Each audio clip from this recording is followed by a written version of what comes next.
So there's two more that I'm going to show you as far as full mount escapes, and I'm going to show you this one first because I think it's actually a better escape.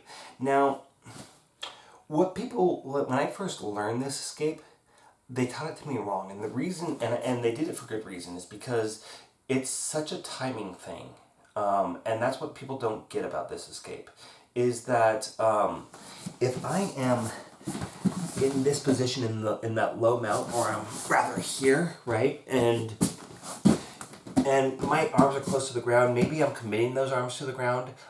If you start to reach over and grab my arm,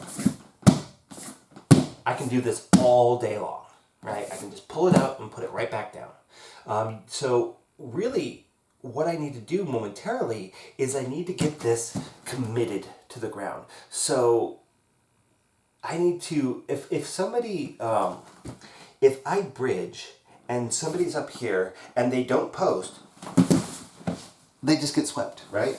I don't have to put any effort whatsoever into sweeping them over. So what I want to do is I'm going to get them to post out, and it's usually not going to be like this, right?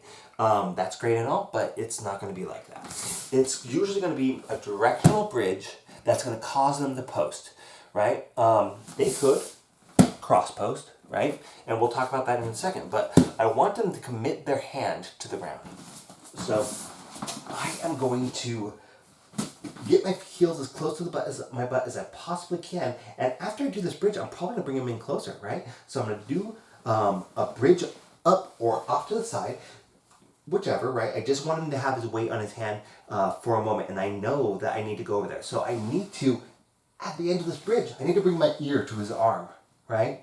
So I bring that ear to the arm, and then I'm going to take my hand and make a little gable grip. I'm going to collapse and glue his elbow into my chest. So he's going to have his arm bent here on my chest, and he's not going to be able to pull it up because I'm holding at the elbow, right? So if we try to hold at the wrist, this is really easy to slip out of. But if I can get the elbow in, right? And so I'm going to get that gable grip, and I'm going to turn my wrist into it to break his post, right? I'm not breaking his arm because he's in a position where his arm can bend, right? I'm going with the bend of his arm. But I'm going to bridge. You're practicing your bridges, right? Bridge, come to the elbow, suck it in, and hold. Now, he's got a dead angle over here, sort of, right? So if I try to, I've worked my legs in closer, drop down, bridge again. If I try to go straight here, right, this is glued, he's going to cross post. Not the end of the world, right? But if I can bridge forward first, he's going to post up this direction because he's only got one post, and if he doesn't, he's going to face plant, and I'm okay with that.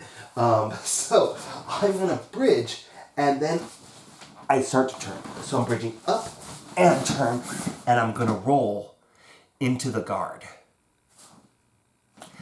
You're not in mount anymore, and if you're better at passing guard, you might want to be in the mount, right? So this is your bridge escape, right?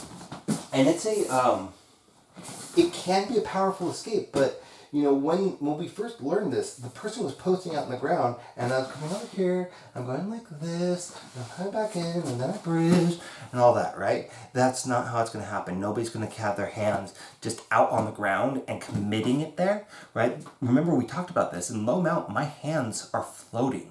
Now, this is one that works for mid-range mount too.